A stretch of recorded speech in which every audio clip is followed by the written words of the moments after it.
إن الحمد لله نحمده ونستعينه ونستغفره ونعوذ بالله من شرور أنفسنا ومن سيئات أعمالنا من يهده الله فلا مضل له ومن يضلل فلا هادي له أشهد أن لا إله إلا الله وحده لا شريك له وأشهد أن محمدا عبده ورسوله لا نبي ولا رسول بعده فيا أيها المسلمون أوصي نفسي وإياكم بتقوى الله فقد فاز المتقون كما قال الله جل وعلا يا أيها الذين آمنوا اتقوا الله حق تقاته ولا تموتن إلا وأنتم مسلمون وقال يا أيها الناس اتقوا ربكم الذي خلقكم من نفس واحدة وخلق منها زوجها وبث منهما رجالا كثيرا ونساء واتقوا الله الذي تساءلون به والأرحام إن الله كان عليكم رقيبا وقال أيضا يا أيها الذين آمنوا اتقوا الله وقولوا قولا سديدا يصلح لكم أعمالكم ويغفر لكم ذنوبكم ومن يطع الله ورسوله فقد فاز فوزا عظيما أما بعد معاشر muslimin jamaah salat Jumat yang dimuliakan oleh Allah Subhanahu wa taala, tak henti-hentinya dan tak bosan-bosannya kita senantiasa memuji Allah Subhanahu wa taala atas limpahan nikmat dan karunia-Nya yang sampai detik ini masih Allah Subhanahu wa taala berikan kepada kita.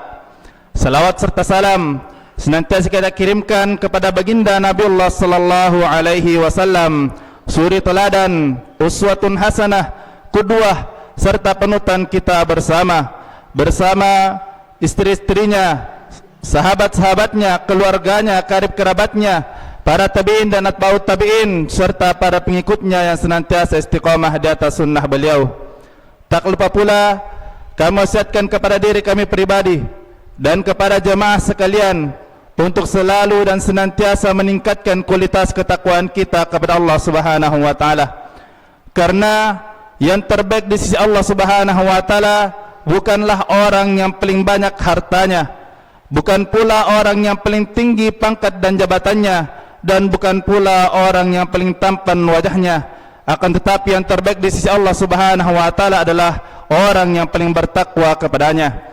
Inna akramakum indallahi atqakum. Sungguhnya orang yang paling mulia di sisi Allah Subhanahu wa taala adalah orang yang paling bertakwa di antara kalian. Ma'asyarul muslimin, jamaah salat Jumat yang dimuliakan oleh Allah Subhanahu wa taala. Dalam sebuah hadis yang diriwayatkan oleh sahabat yang mulia Anas bin Malik radhiyallahu anhu, beliau mengatakan, "Anna Arabiyan jaa ila Nabi sallallahu alaihi wasallam faqala, ya Rasulullah, mata as-sa'ah?" Faqala, "Ma a'adatta laha?" Qala, "Hubbullahi wa rasulih." Faqala Nabi sallallahu alaihi wasallam, "Anta ma man ahbabta." Bahwasanya ada seorang Arab Badui yang datang kepada baginda Nabi sallallahu alaihi wasallam, kemudian dia bertanya kepada Rasulullah sallallahu alaihi wasallam, "Ya Rasulullah, mata as-sa'ah? Kapankah hari kiamat tersebut akan terjadi?" Maka Rasulullah sallallahu alaihi wasallam menjawab pertanyaan Arab Badui tersebut dengan kembali bertanya, "Ma a'adatta laha?" Apa yang engkau persiapkan untuk menyambut hari kiamat tersebut? Maka Arab Badui tersebut menjawab, "Hubbullahi wa rasulih," yaitu kecintaanku kepada Allah Subhanahu wa taala dan kecintaanku kepada Rasulnya sallallahu alaihi wasallam. Maka Rasulullah sallallahu alaihi wasallam memberikan kabar gembira kepadanya, "Anta ma man ahbabta," engkau bersama dengan orang yang engkau cintai. Ma'asyarul muslimin, jamaah salat Jumat yang dimuliakan oleh Allah Subhanahu wa taala.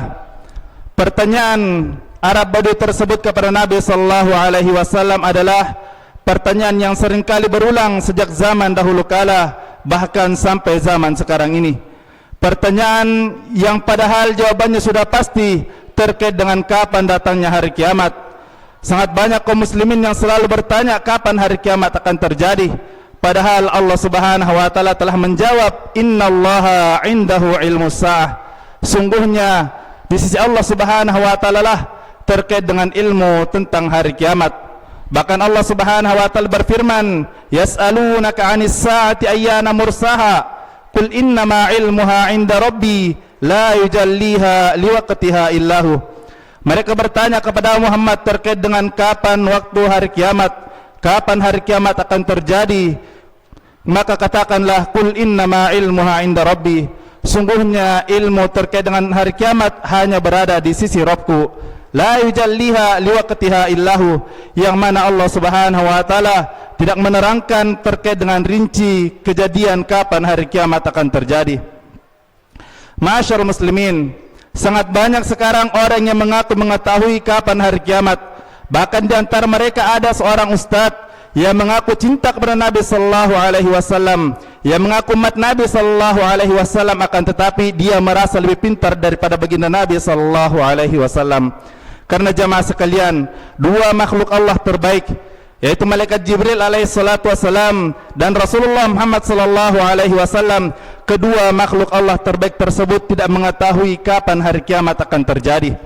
Dalam sebuah hadis yang sangat masyhur yang dikenal dengan hadis Jibril alaihi salatu wassalam, tatkala Jibril alaihi salatu wassalam menjelma menjadi seorang lelaki yang datang ke majelis Nabi sallallahu alaihi wasallam, kemudian dia bertanya kepada baginda Nabi sallallahu alaihi wasallam terkait dengan 4 hal, terkait dengan Islam, terkait dengan iman, terkait dengan ihsan, dan pertanyaan terkait dengan hari kiamat. Ketika malaikat Jibril alaihi salatu wassalam bertanya, fakhbirni anis sa'ah, sampaikanlah kepadaku kapan hari kiamat tersebut akan terjadi. Maka Rasulullah sallallahu alaihi wasallam menjawab pertanyaan malaikat Jibril tersebut tidak dengan mengatakan saya tidak mengetahui, akan tetapi Rasulullah sallallahu alaihi wasallam menjawab, mal mas'ulu anha bi'alama minas sa'il. Orang yang ditanya tentangnya dan orang yang bertanya sama-sama tidak mengetahui kapan hari kiamat akan terjadi. Kedua makhluk Allah Subhanahu wa taala yang terbaik dari kalangan malaikat dan dari kalangan manusia, kedua-duanya tidak mengetahui kapan hari kiamat akan terjadi. Yang kita ketahui adalah bahwasanya Rasulullah sallallahu alaihi wasallam telah menyampaikan dalam hadisnya, la yaqumus sa'ah illa fi yaumil jum'ah, dan tidaklah hari kiamat akan terjadi kecuali pada hari Jumat. Terkait dengan tanggalnya, terkait dengan bulannya, terkait dengan tahunnya, terkait dengan musimnya, tidak ada seorang pun yang mengetahui kapan waktunya. Hanya Allah Subhanahu wa taala yang mengetahui kapan datang hari kiamat. Jemaah sekalian, ketika Rasulullah sallallahu alaihi wasallam ditanya kapan datang hari kiamat, maka Rasulullah sallallahu alaihi wasallam balik bertanya. Beliau menjawab pertanyaan dengan pertanyaan. Beliau sallallahu alaihi wasallam bersabda, ma a'adatta laha, apa yang kau persiapkan untuk menyambut hari kiamat tersebut? Di sini Rasulullah sallallahu alaihi wasallam seakan-akan akan mengajarkan kepada orang Arab Badui tersebut, bahkan mengajarkan kepada umatnya seluruhnya, bahwasanya jangan engkau habiskan waktumu untuk mempelajari kapan hari kiamat akan terjadi, akan tetapi pentingkanlah sesuatu yang lebih penting. Apa yang lebih penting tersebut? Ma'a'adatta laha, apa yang kau persiapkan dengan datangnya hari kiamat. Jangan sampai waktu kita jamaah sekalian dihabiskan dengan sesuatu yang sia-sia, yang sesuatu yang tidak mungkin kita ketahui. Bahkan jangan sampai kita menghabiskan waktu kita untuk mempelajari kapan datangnya hari kiamat, sedangkan bekal kita untuk menyambut hari kiamat tersebut masih sedikit, sehingga kita malu berhadapan di sisi Allah Subhanahu wa taala. Maka dari itulah Allah Subhanahu wa taala berfirman, qad aflahal mu'minun, sungguh beruntunglah orang-orang yang beriman. Di antara tanda-tanda orang beriman tersebut adalah alladzina hum fi salatihim khashi'un walladzina hum 'anil lagwi mu'ridun, yaitu orang-orang yang selalu meninggalkan perbuatan-perbuatan yang sia-sia. Jemaah sekalian yang dimuliakan oleh Allah Subhanahu wa taala, dalam hadis ini Arab Badui tersebut menjawab dengan jawaban yang memuaskan Nabi sallallahu alaihi wasallam. Beliau mengatakan, yang aku siapkan adalah hubbullahi wa rasulih, yaitu kecintaanku kepada Allah Subhanahu wa taala dan kecintaanku kepada Rasulnya sallallahu alaihi wasallam. Ini adalah jawaban yang memuaskan Nabi sallallahu alaihi wasallam, jawaban yang benar-benar menguntungkan bagi orang tersebut. Akan tetapi jamaah sekalian, banyak orang yang mengaku cinta kepada Nabi sallallahu alaihi wasallam, banyak orang yang mengakui cinta kepada Allah Subhanahu wa taala, cinta kepada Rasulnya sallallahu alaihi wasallam, akan tetapi dia tidak mampu membuktikan kecintanya tersebut. Pengakuannya hanya melalui lisan belaka, sedangkan hatinya berdusta atas apa yang dia perkatakan, atas apa yang dia ucapkan. Hatinya berdusta dan tidak menyetujui apa yang dia ucapkan. Apa buktinya jamaah sekalian? Buktinya adalah bahwasanya dia mengatakan cinta kepada Nabi sallallahu alaihi wasallam, akan tetapi dia tidak mengamalkan apa yang diamalkan Nabi sallallahu alaihi wasallam. Bukankah Allah Subhanahu wa taala berfirman, "Qul in kuntum tuhibbunallah fattabi'uni yuhibbukumullah wa yaghfir lakum dzunubakum wallahu ghafurur rahim." Katakanlah Muhammad, jika saja engkau mencintai Allah Subhanahu wa taala, qul in kuntum tuhibbunallah, katakanlah Muhammad, jika saja engkau mencintai Allah Subhanahu wa taala, fattabi'uni, maka ikutilah jalanku, kata Rasulullah sallallahu alaihi wasallam. Ikutilah jalan Rasulullah sallallahu alaihi wasallam. Apa yang diperintahkan oleh Allah Subhanahu wa taala dan Rasulnya, maka laksanakanlah, dan apa yang dilarang oleh Allah Subhanahu wa taala dan Rasulnya, maka tinggalkanlah sejauh-jauhnya. Itulah bukti kecintaan kita kepada Nabi sallallahu alaihi wasallam. Dan jemaah sekalian, mencintai Nabi sallallahu alaihi wasallam, mencintai Allah Subhanahu wa taala dan Rasulnya adalah kewajiban bagi setiap insan, kewajiban bagi setiap orang-orang yang beriman, kewajiban bagi setiap muslim. Allah Subhanahu wa taala mengancam orang-orang yang mencintai dunianya melebihi cintanya kepada Allah Subhanahu wa taala, melebihi cintanya kepada Rasulullah sallallahu alaihi wasallam, bahkan melebihi cintanya kepada berjihad di jalan Allah Subhanahu wa taala. Allah Subhanahu wa taala berfirman, "Qul in kana aba'ukum wa abna'ukum wa ikhwanukum wa azwajukum wa ashiratukum wa amwalun iqtaraftumuha wa tijaratun takhshawna kasadaha wa masakin tardawnaha ahabba ilaikum minallahi wa rasulih wa jihadin fi sabilih fatarabbasu hatta ya'ti Allahu bi amrih." Katakanlah Muhammad, jika saja bapak-bapak kalian, anak-anak kalian, saudara-saudara kalian, istri-istri kalian, karib kerabat kalian, wa amwalun iqtaraftumuha, dan harta kekayaan kalian yang kalian dapatkan dengan susah payah, wa tijaratun takhshawna kasadaha, dan perdagangan-perdagangan kalian yang kalian takut akan kerugiannya, wa masakin tardawnaha, dan tempat-tempat tinggal kalian yang megah, ahabba ilaikum minallah wa rasulih wa jihadin fi sabilih. Jika saja 8 perkara tersebut lebih engkau cintai daripada Allah Subhanahu wa taala, daripada Rasulnya, dan daripada berjihad di jalan Allah Subhanahu wa taala, maka Allah Subhanahu wa taala berfirman, fatarabbasu hatta ya'ti Allah bi amrih, maka waspadalah, maka tunggulah sampai Allah Subhanahu wa taala menetapkan ketetapannya. Dan ulama tafsir kita mengatakan bahwasanya yang dimaksud dengan ketetapan Allah Subhanahu wa taala adalah musibah yang datang dari Allah Subhanahu wa taala di dunia ini. Kemudian jemaah sekalian, tentunya Allah Subhanahu wa taala tidak memerintahkan sesuatu, tidak mewajibkan sesuatu kecuali di baliknya ada keistimewaan dan keutamaan. Keutamaan di dunia yang akan dapatkan bagi orang yang mencintai Allah Subhanahu wa taala dan Rasulnya adalah mendapatkan menisnya beriman dan menisnya beribadah kepada Allah Subhanahu wa taala. Rasulullah sallallahu alaihi wasallam bersabda, "Thalathun man kanna fihi wajada bihinna halawatul iman." Ada 3 perkara yang mana jika 3 perkara tersebut ada pada diri seorang muslim, ada pada diri seorang yang beriman, maka dia akan mendapatkan manisnya beriman, manisnya beribadah kepada Allah Subhanahu wa taala. Dan yang paling pertama yang disebutkan oleh Nabi sallallahu alaihi wasallam, an yakuna Allah wa rasulahu ahabba ilaihi mimma siwahuma, yaitu menjadikan Allah Subhanahu wa taala dan Rasulnya lebih dia cintai daripada segala sesuatu. Itu adalah keistimewaan yang akan dapatkan bagi orang yang beriman, bagi orang yang mencintai Allah Subhanahu wa taala dan Rasulnya di dunia ini. Adapun keistimewaan yang akan dia dapatkan di akhirat kelak adalah di hadis kita ini. Tatkala orang Arab Badui tersebut menjawab, yang aku siapkan adalah kecintaanku kepada Allah Subhanahu wa taala dan Rasulnya, maka Rasulullah sallallahu alaihi wasallam memberikan kabar gembira kepadanya, dan kabar gembira tersebut juga untuk umat Nabi sallallahu alaihi wasallam. Apa kabar gembira tersebut? Anta ma'aman ahbabta, engkau bersama dengan orang yang kau cintai di akhirat kelak. Jika saja orang yang kita cintai adalah baginda Nabi sallallahu alaihi wasallam, maka kita akan bermajelis, maka kita akan bersama dengan Nabi sallallahu alaihi wasallam di surga kelak. Dan tentunya jika saja kita bersama dengan Nabi sallallahu alaihi wasallam di surga kelak, maka kita berada di Jannatul Firdausil A'la, surga Firdaus yang tertinggi, cita-cita seluruh orang-orang yang beriman. Dan mudah-mudahan kita berdoa kepada Allah Subhanahu wa taala agar kita masuk termasuk orang yang benar-benar mencintai Allah Subhanahu wa taala, dan mudah-mudahan kita termasuk orang-orang yang bermajelis bersama baginda Nabi sallallahu alaihi wasallam di Jannatul Firdausil A'la. Barakallahu li wa lakum fil Qur'anil Karim wa nafa'ani wa iyyakum bima fihi minal ayati wa dzikril hakim. Fataqabbalallahu minna wa minkum tilawatahu innahu huwal ghafurur rahim.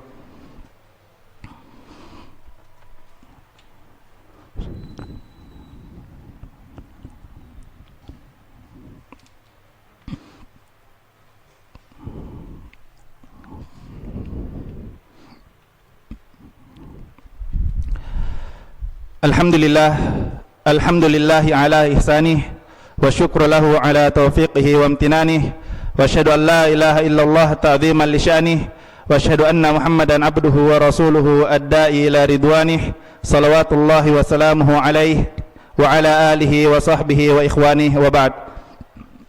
Ma'asyarul muslimin, jamaah salat Jumat yang dimuliakan oleh Allah Subhanahu wa taala, di antara bentuk bukti cinta kita kepada baginda Nabi sallallahu alaihi wasallam adalah selalu berselawat kepada baginda Nabi sallallahu alaihi wasallam, terutama di hari Jumat ini, hari yang terbaik di antara 7 hari yang ada. Maka Nabi sallallahu alaihi wasallam menganjurkan kita untuk selalu berselawat kepadanya.